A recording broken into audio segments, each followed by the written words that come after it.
สบายดีทุกท่านมื้อนี้พวกเราก็มีโอกาสได้มาสัมภาษณ์น้องมาลีพรหมวงศ์ซึ่งเป็นอดีตเจ้าหน้าที่ probation ของรัฐแคลิฟอร์เนียแล้วเราก็จะมีโอกาสได้รู้เรื่องเกี่ยวกับรายละเอียดต่างๆซึ่งเป็นกระบวนการของ probation ของเฮาเนาะโอเคตอนนี้ก็ขอสัมภาษณ์น้องมาลีเลยน้องมาลีเป็นจังไดมาจังไดน้องจึงได้มาเป็นเจ้าหน้าที่ probation หรือเจ้าหน้าที่ฝากโทษของรัฐแคลิฟอร์เนียโอเคเนาะก่อนอื่นก็ขอสบายดีพ่อแม่พี่น้องสมสนคนลาวเฮาหมดทุกคน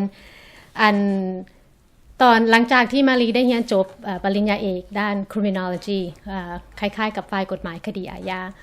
ก็ได้มาเฮ็ดเวียกเป็น probation officer อยู่ Contra Costa County คือว่าอยู่แถว Bay Area เฮ็ดได้12ปีก่อนที่เกษียณออกมาไว้ก่อนกำหนดคันว่าแล้วก็ได้แล้วเป็นหยังคือได้มาเป็น probation officer เริ่มแรกนี่ก็บ่ได้คิดว่าสิมาเป็น probation officer คิดว่าอยากเรียนฝ่ายกฎหมายอยากเป็นทนายเพราะว่าตอนอยู่มาเติบใหญ่อยู่ Fresno หั่นช่วงนั้นก็เป็นช่วงที่แบบว่าเด็กน้อยเยาวชนคนลาวเฮานี่ก็เข้าแก๊งหลายเนาะแล้วก็มันก็มีการใช้ความรุนแรงหลายอย่างแล้วตอนนั้นหั่นก็เฮ็ดหมู่ถูกจับแน่ถูกยิงแน่หลายอย่างก็บัดนี้ก็สังเกตว่ามันบ่มีคนลาวเฮานี่บ่ได้บ่มีเจ้าหน้าที่เป็นคนลาวซึ่งเฮ็ดให้มันมีปัญหาหลายอย่างเกี่ยวกับสังคมคนลาวเฮามันบ่มีความเข้าใจก็เลยเป็นแรงดลใจให้อยากมาเป็นเจ้าหน้าที่หากแต่ว่าถ้าคันเว้าแรงดลใจก็แม่นตุพอเพราะว่าเพิ่นเคยเป็นนายพันตำรวจอยู่เมืองลาวก็เลยมันก็เลยเฮ็ดให้เฮานี่มักทางนี้มาอยู่แล้วมาลีได้ไปอยู่อเมริกาตอนอายุจักปีตอนมาอเมริกาอายุ13ปีเลยโอ้โอเคก็ยังเว้าภาษาลาวนี่โอเคเลยสมมุติดีก็ได้ก็พอเว้าได้พอเข้าใจโอเคแล้วก็ได้ได้ใช้ตัวลาวในการอ่านเขียนอยู่บ่เขียนได้อ่านได้จ้ะแล้วก็พวกprobation หรือว่าการฝากโทษนี่มันคือหยังคำว่า probation นี่อยู่เมืองลาวเฮาสิบ่เคยมีหรือว่าถ้าอาจมีก็แปลว่าก็ถือบ่ได้ฮู้เนาะหาก probation นี่คนลาวอยู่พี่ก็คันสิแปลเป็นภาษาลาวก็คือการฝากโทษหรือภาษาไทยว่าภาคทันเนาะหากแต่ว่าอยู่อเมริกานี่เฮาสิเว้ากัน probation หรือว่า parole ไปโลดมันเข้าใจง่ายเพราะคนส่วนหลายก็บ่ใช้คำว่าฝากโทษอยู่แล้วprobation แม่นหยังก็คือแม่นการฝากโทษแล้วแม่นผู้ใดมาถูกฝากโทษก็คือผู้ที่ถูกจับแล้วก็ถูกทางศาลตัดสินว่าผิดตามว่าผิดแล้วแล้วการฝากโทษนี่ก็คือว่าคดีแต่ละคดีนี่มันสิมีจำนวนว่าเฮาต้องได้ติดคุกประมาณจักปีหรือจักปีอาจจะเป็น3ปี5ปีก็แล้วแต่ตามที่ศาลตัดสินเนาะและการจองจำหรือว่าการติดคุกหั่น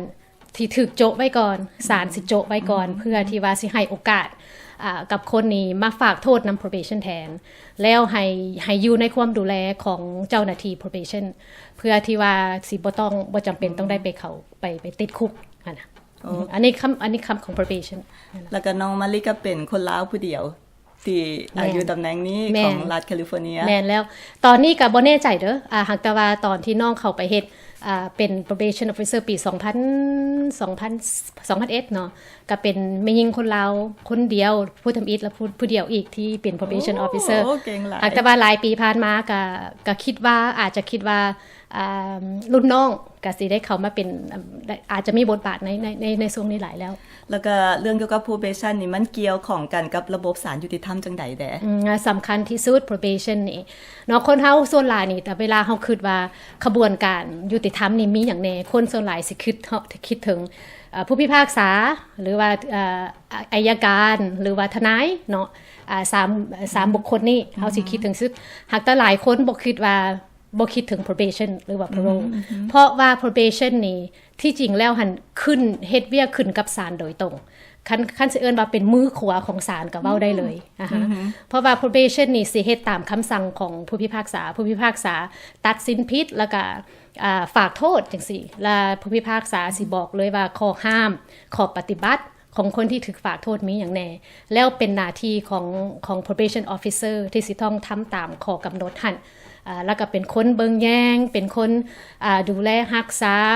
คันสิว่าละ probation officer นี่มีหลายบทบาทเป็นทั้งตำรวจเป็นทั้งผู้ที่ปรึกษาเป็นหลายอย่างให้กับผู้ที่มาฝากโทษเพื่อที่ว่าเฮาสิเฮ็ด ทุกอย่างที่เฮ็ดได้ภายใต้ทางกฎหมายเนาะเพื่อที่สิให้บุคคลเหล่านี้นี่เปลี่ยนแปลงชีวิตเพิ่นให้เพิ่นเซาไปเฮ็ดผิดให้เพิ่นให้เพิ่นเซากินเหล้าเซายาให้คันสิว่าเปลี่ยนให้เพิ่นเป็นพลเมืองที่ดีในฐานะก็เป็นนายภาษาอยู่ในศาลบางเทื่อก็เห็นเจ้าหน้าที่ probation ก็เข้าไปในศาลด้วยกันน้องก็ได้ไปศาลแบบนั้นแม่นบ่มีทาง probation นี่สิมีหลายหน้าที่มีหลายแผนกคือกันเนาะมารีเองก็เคยเป็นคือแผนกเขาเอิ้นว่า court officer ที่เฮาประจำอยู่ในศาลหั่นเลยในทุกคดีที่ดำเนินไปหั่นน่ะสิมี probation officer นั่งอยู่หั่นเขาเจ้าสิมีแฟ้มของเขาเจ้าเองแล้วเขาเจ้าสิแบบว่าสิเบิ่งสิตามไปเลยตั้งแต่เริ่มจนฮอดถึงขั้นถูกตัดสินผิดถูกตัดสินฝากโทษนำ probation แล้วก็แบบว่าเอาไป supervise เลยเนาะจนถึงขั้นนั้นเพราะฉะนั้นแล้ว probation officer นี่สำคัญสุดแผนกนี้สำคัญสุดเพราะว่าprobation นี่สิเป็นผู้ที่ให้คำแนะนำต่อศาลสมมุติเนาะก็คือว่าคือถูกจับถูกตัดสินผิดมาจังซี่แล้วศาลสิก่อนที่ศาลสิตัดสินว่าสิถูกคุกเท่าใดจำคุกเท่าใดและเฮ็ดหยังแน่นี่probation officer ต้องเป็นคนให้คำแนะนำนั้นมาแล้วก่อนที่เพิ่นสิแนะนำได้เพิ่นต้องเบิ่งประวัติเฮาเพิ่นต้องอินเทอร์วิวเฮาเนาะหรือว่าสัมภาษณ์เฮาแล้วค่อยจังมาเขียนเป็นรีพอร์ตออกมาแล้วแนะนำให้ผู้พิพากษาแล้วน้อยนักที่ผู้พิพากษาที่สิบ่เฮ็ดตามคำแนะนำของ probation officer เพราะฉะนั้นแล้วหั่นสำคัญที่สุด probation มีกรณีบางกรณีบ่ที่น้องเห็นมาที่ผู้พิพากษาบ่เฮ็ดตามก็มีอยู่หักแต่มีน้อยเพราะว่าเวลาที่ probation officer ให้คำแนะนำไปคือสมมุติว่าตัดสินให้เบญจวรรณจำคุก10 ปีและให้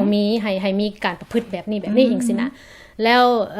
ล้วถ้าสมมุติว่าผู้พิพากษาบ่ทำตามจังซี่นี่ก็แปลว่าอาจจะเป็นสาเหตุที่เฮ็ดให้ทางทนายนี่สามารถเพิ่นสิอุทธรณ์ขึ้นได้บ่หรือว่าจังถ้ามีหยังผิดพลาดขึ้นมาจังซี่ทนายของฝ่ายจำเลยแม่นแล้วเพิ่นอาจจะสามารถอุทธรณ์ได้เพราะว่าเพราะว่ามันเป็นที่เข้าใจกันอยู่แล้วว่าก่อนที่ probation officer สิให้คำแนะนำออกมานี่เพราะว่าเพิ่นได้สัมภาษณ์เพิ่นได้เฮ็ดเช็คเบิ่งรีคอร์ดเบิ่งสัมภาษณ์ทุกอย่างรายละเอียดแล้วค่อยจังมาระบุเป็นคำแนะนำให้ศาล